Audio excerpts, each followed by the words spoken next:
Hey yo yo yo! Salut les turfeuses et salut les turfeurs! Bienvenue pour un nouveau pronostic de Benoît Requin. Ok, place au pronostic du quintet du mercredi 13 mars, direction Laval pour le prix du conseil départemental.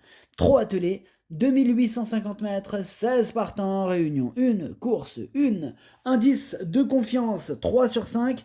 Alors il y a un rendement de distance de 25 mètres entre le numéro 8 et le numéro 14 et de 50 mètres pour le 15 et le numéro 16. Ok, c'est parti, on commence le pronostic. Ah non, attendez, petit retour sur le quintet du mardi 12 mars. Ah là là, il y a eu du trouble fait à l'arrivée. Voilà, là c'est parti, on peut commencer le pronostic et on commence avec le numéro 1, Feeling Boy. Et on n'aura pas les commentaires de l'entraîneur, c'est Yves Dreux. Bon, il est parti pêcher tout seul. Bah, amuse-toi bien tout seul, Yves. Bref, ce numéro 1, je l'ai retenu en toute fin de combinaison. En plus, il devrait avoir une petite cote sympathique. Donc, je vous conseille de faire attention à lui. On passe au numéro 2, Illusion J-Pad. Et on écoute Pascal Lelièvre. Eh bien, dernièrement à Vincennes, Illusion J-Pad a reculé derrière un rival au galop en plaine avant de se rapprocher progressivement, mais elle a manqué de tranchant pour finir.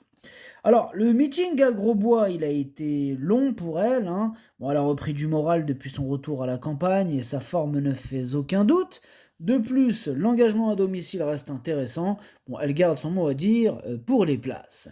Elle garde son mot à dire pour les places, nous dit Pascal Lelièvre. En tout cas, moi, ce numéro 2, il me plaît bien et je l'ai mis sixième. On passe au numéro 3, Finger de Rodray, et on écoute Louis Jublot. Finger de Rodray est arrivé très récemment à l'écurie, hein. Bon, on va prendre la température. Ce n'est pas trop un cheval attelé, mais à la maison, il travaille correctement, puis on est à côté de Laval, hein. On va voir dans quel état de forme il est. Après, normalement, il aura des engagements au monté. Eh bien, ce numéro 3, pour ma part, je ne l'ai pas retenu. Par contre, voilà, il pourra intéresser les amateurs de champs réduits, les amateurs de côtes. Voilà, vraiment question de feeling avec ce numéro 3. Et voilà. Et dans ma petite liste des possibles casseurs de ski repérés aujourd'hui, j'en ai qu'un seul, hein, voilà. Donc c'est pas lui d'ailleurs. Bref, on passe au numéro 4, Gypsy de Chamond, et on écoute Pierre-Yves Verva. Gypsy de Chamond a peu couru cet hiver, elle n'avait pas un très bon programme et a souvent été éliminée. Bon, pour cette raison, elle se présente à 1 mois et demi d'intervalle, ce qui n'est pas l'idéal, hein. Mais bon, j'ai pas le choix. Maintenant, il faut qu'elle court, hein, en attendant mieux. Cependant, elle me paraît dans une bonne condition physique et une place reste à sa portée. Ouais, bah, je suis d'accord, hein, une place reste à sa portée, entièrement d'accord. Moi, je l'ai gardé, mais plutôt en fin de combinaison. On enchaîne avec le numéro 5, Y de Seyhan, et on écoute Christophe Jariel. Y de Seyhan, il a eu un peu de repos, bon, c'était volontaire. Bon, là, il est allé travailler à Caen, il revient bien, mais il n'est pas affûté, hein. Bon, il va pas être ridicule pour autant. Il devrait bien courir, hein, mais je ne le vois qu'en fin de combinaison et au mieux, hein. Bon, il est ferré avec des allus, ils ont déjà bien performé ainsi. Bon, il a des objectifs après, quoi. Ouais, ce numéro 5, moi, c'est lui mon gros regret, c'est lui mon cheval de complément, 4 non partants. Voilà, donc il me prend un peu la tête. Je me dis, sur sa classe, il peut quand même faire un truc, malgré le fait qu'il ne soit pas si affûté que ça. Et voilà. Bon, voilà, c'est lui mon cheval de complément en 4 non partants, attention. Possible cassage en vue quand même, hein. On passe au numéro 6, Franklin Park, et on écoute Cédric Terry. La dernière fois, Franklin Park, il a été gêné, hein, dans le dernier tournant. Bon, dommage, hein, car il aurait sûrement été dans les 3 premiers. Bon, après, comme il n'avait pas trop de courses, bah, on lui a redonné de la fraîcheur, hein. Bon, là, c'est un bon engagement, mais il y a des chevaux plus jeunes que lui, eh oui. Bah, c'est pour une petite place, hein, il est aussi performant plaqué que déféré. Ok, merci Cédric Terry. Alors, ce numéro 6, lui, je ne l'ai pas retenu non plus. Voilà, bon, pourquoi pas pour les amateurs de champ réduit, les amateurs de cote, hein, question de feeling. Là, ça va être vraiment une affaire d'impression avec ce numéro 6. On passe au numéro 7, Hubble du Vivier, et on écoute Sébastien Ernaud. Hubble du Vivier, il n'a été devancé que par les bons gamins Jabba et grâce du Dijon, hein, dernièrement à Vincennes. Bon, dans la foulée, là, il bénéficie d'un engagement sur mesure à la limite du recul. Il sera encore plus à son affaire sur cette piste plate. Il est aussi bien plaqué des antérieurs. Il a bien fait dans cette configuration cet hiver. Je ne lui trouve pas de points négatifs, hein, c'est bien simple. Il détient évidemment une première chance. Évidemment, oui, c'est cela, oui, c'est cela. Bref, ce numéro 7, c'est mon préféré et je l'ai bien sûr installé en tête. On passe au numéro 8, Deus Zach, et on écoute Jean-Philippe Monclin. Après une course de rentrée mi-janvier, Deus Zach m'a plu, hein, dernièrement dans le prix Bold Eagle. Bon, à 5 ans, il n'a pas un bon programme, hein. Bah là, mercredi, il est contraint quand même de rendre la distance pour peu, hein. Mais je n'ai pas le choix des engagements. Cela dit, il redescend quand même de catégorie et sa forme est sûre. Une allure sélective servirait ses intérêts. Face à une telle opposition, il a une belle carte à jouer. Mais il est plutôt confiant, Jean-Philippe Monclin. En même temps, c'est la classe, hein. Ce Deus Zach, il a largement les moyens de terminer à l'arrivée, comme il le dit, hein, dans ce lot. Moi, je l'ai mis troisième malgré les 25 mètres. On passe au numéro 9, Holy Water, et on écoute Thomas Malkvist. Holy Water est bien à l'entraînement, hein, mais il n'a pas couru depuis longtemps. Voilà, donc je pense qu'il aura besoin d'une course pour être vraiment bien, donc on vise plutôt une petite place, quoi. Ok Thomas, bah, c'est bien reçu. Ce numéro 9, voilà, bah, je ne l'ai pas retenu, mais il est tout seul sur ma petite liste des possibles casseurs de ski repérés, ce qui fait de lui un capitaine, hein. Bienvenue et félicitations à toi pour le titre de capitaine, cher Holywater. On passe au numéro 10, Flower by Magalou, et on écoute Adrien Pereira. Eh bien, je lui ai volontairement accordé un break cet hiver, hein. Flower by Magalou découvrait un programme trop compliqué à Vincennes. Bon, elle m'a plu pour sa rentrée dans le Grand National du Trot à Amiens.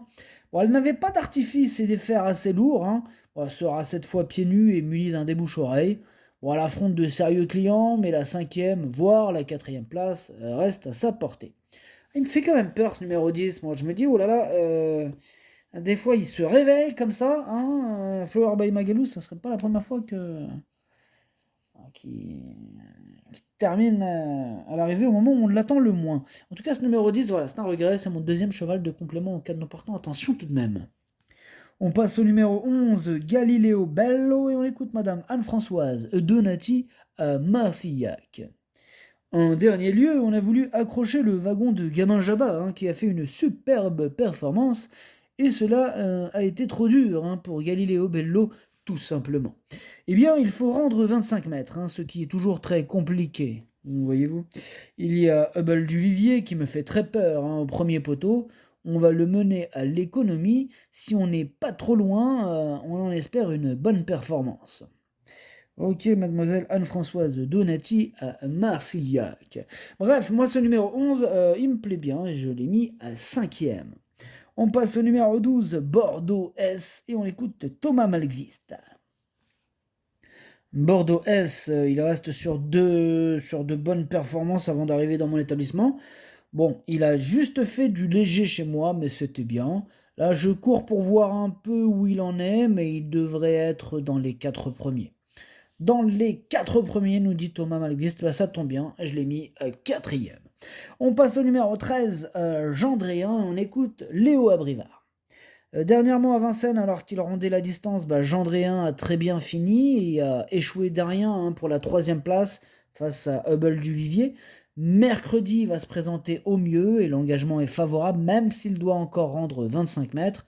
Là, je suis sous le coup d'une mise à pied, mais bon, mon cousin Mathieu, hein, voyez mon copain, mon cousin Mathieu le connaît bien, il va faire à juste titre partie des favoris.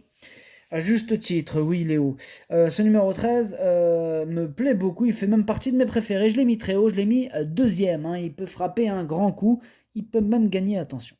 Ouais, ça se tient de près pour les premières places, attention, hein, c'est question de parcours là. On passe au numéro 14, Fougue du Dollar, et on écoute Sylvain Roger.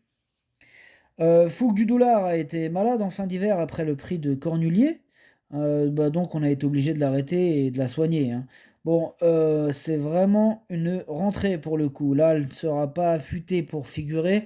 En plus, elle a pris beaucoup de gains aux montées, donc à l'attelé, bah, c'est un peu plus dur. La ferrée aux 25 mètres, hein, vous pouvez l'écarter. Ok, bah c'est d'ailleurs ce que j'ai fait, je le raye. On passe au numéro 15, Gigolo Lover, et on écoute Nicolas Bazir. Bah, Gigolo Lover, il a décompressé après sa 3e place sous la selle dans le prix de Pontavis de Hussey. Mercredi, là, il doit rendre 50 mètres en étant ferré, bah, ce qui rend sa mission impossible, hein. Il devrait ensuite participer au trophée vert avec moi à la fin du mois. Ok, pareil pour le 15, lui aussi, je le raye. Et on termine avec le numéro 16, Geisha Speed, on écoute Jean-Philippe Monclin. Après sa victoire dans l'Île-de-France, bah, Geisha Speed elle s'est montrée un peu moins tranchante, hein, lors de sa sortie suivante. Là, elle a repris de la fraîcheur et cette sortie va lui permettre de se maintenir en condition, hein, en attendant une prochaine épreuve sous la selle. Là, elle est ferrée et contrainte de rendre 50 mètres, elle ne détient aucune chance. Bon, c'est clair, net et précis, on la raye aussi. Le pronostic, ça donne 7, 13, 8, 12, 11, 2 et 4. As, merci d'avoir suivi cette vidéo. N'hésitez pas à mettre un pouce bleu si la vidéo vous a plu. Pour accéder à tous mes tickets pour la course du Quintet, rendez-vous directement en description de la vidéo. À jouer avec modération. Bonne chance. Chopez-le moi. Ciao.